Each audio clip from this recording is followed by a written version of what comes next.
my head for the afternoon. But I know better than to backtalk this early in the day. It puts Vivi in a foul temper. And there's nothing worse than a foul-tempered Vivi.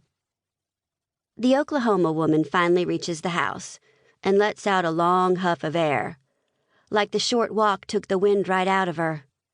Her cheeks flare pink in the heat. I move aside so she can finish climbing the steps. Her eyes scan the cluster of people sweating on the porch, and she pauses, looking for a minute like she might bolt. Vivi breaks her glare with me long enough to give the woman one of her sticky sweet smiles. "Welcome. I assume you're here to see Mr. Miller." The woman nods, eyes resting on the paint-chipped sign hanging above the paint-chipped front door. Mr. Miller's House of Unwanted Memories. Repaint the house. That's one of the first things I'm going to have fixed once I start bringing in money around here. "Well, you've come to the right place, if you don't mind waiting." Vivi motions towards the cluster of people that disappears with the wraparound porch. "We'll be by shortly to take down your information." Her eyes snap back to mine.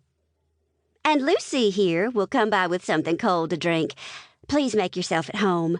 There are folding chairs along the side of the house if you'd prefer to sit." "Thank you, ma'am." The Oklahoma woman looks down at her feet, then back up at us.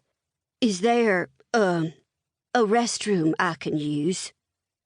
"Of course," Vivi smiles again, then nods her head at me so I know that it's my job to show the woman where it is. As if I needed reminding. "This way," I say with a sigh. The woman follows me to the back of the house, and I point to the small white clapboard building Dad erected a few years back.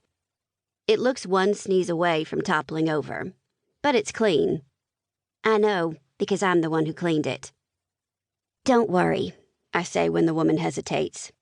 "It's an eyesore, but it's nice inside. It has a fan, so it's not so stuffy." She nods, but stays rooted in place. "Ma'am, is everything all right?" She looks at me, eyebrows pinched and mouth curved down. And I swear, I can see the sadness pressing her into the dirt. Her shoulders curl, and her face droops under the weight of it. She has the look of a person who lost someone important. I know that look, as well as I know the feeling of standing on my own two legs. Plus, we get a lot of those around here. "Does it hurt?"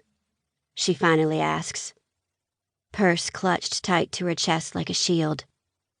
"When Mr. Miller takes the memories away?"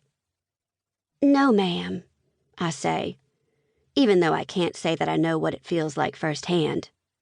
But I know the way people look afterward, and there's not a trace of pain on their faces. It's peaceful. People always leave here looking happy. I promise. You'll feel much better afterward, like a weight you didn't realize you'd been carrying's been lifted. I want to tell her what my dad does is beautiful. I want to tell her that people go home looking like they might just float straight up to the clouds, as if the burdens they brought with them were anvils that my dad snipped away, one by one.